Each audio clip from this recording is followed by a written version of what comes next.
Hello বন্ধুরা, আবার একটা ভিডিও নিয়ে চলে আসলাম। দেখো কুলের আচার বানাবো। কুলটাকে ভালো করে ধুয়ে উষ্ণ গরম জলে চুবিয়ে রেখেছি।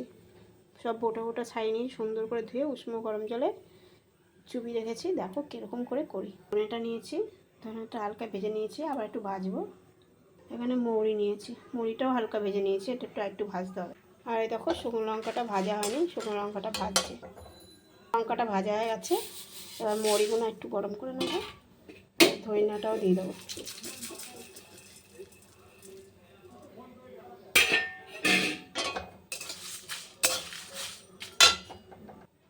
এই দেখো 750 মতন গুড় নিয়েছি, আখের গুড়। কুল আছে তোমার 1 কেজির একটু বেশি আছে, 750 গুড় দেবো। এরকম মশলাটা ভাজা হয়ে গেছে, আর উঠিয়ে নেবো। এই দেখো কড়াই বসিয়ে দিয়েছি, জল দিয়ে দিলাম। এবার আখের গুড়টা দিয়ে দেবো।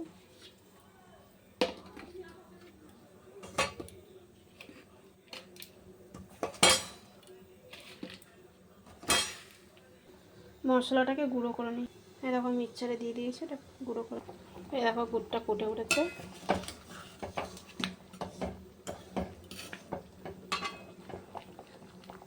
এই দেখো মশলাটা পুরো হয়ে গেছে। এই দেখো পুরো মিহি হয়ে গেছে। এই দেখো এবার কুলগুলোকে একটা একটা করে ফাটিয়ে নেব, তারপরে আবার দেখাচ্ছি। এই দেখো গুড়টা হয়ে এসছে, আর একটু হবে। এই দেখো কুলগুলো পুরো ফাটানো হয়ে গেছে। এবার দিয়ে দেবো কুলটা। গামলা ধরে ঢাললে আমার গায়ে ছিটে আসবে, এইভাবে দিতে হবে।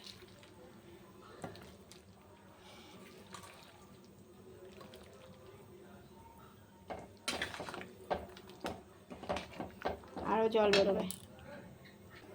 এই দেখো সব কুলগুলো দেওয়া হয়ে গেছে।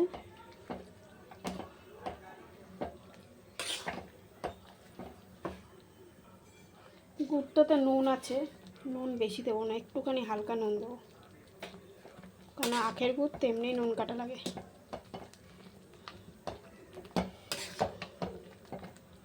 এই দেখো ফুটে এসছে, এই দেখো কুলটা ফুটে এসছে।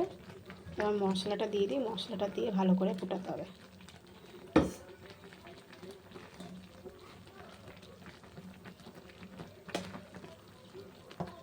দেখো আমার আচারটা হয়ে গেছে, দেখেছো কি সুন্দর কালার হয়েছে, খুব সুন্দর হয়েছে আচারটা। এবার নামিয়ে দেবো, ঠান্ডা হলে তারপর গরমে রাখবো।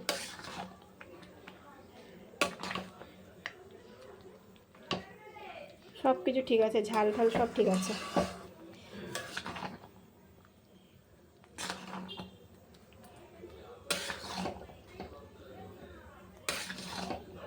এখন নামিয়ে দেবো, হয়ে গেছে।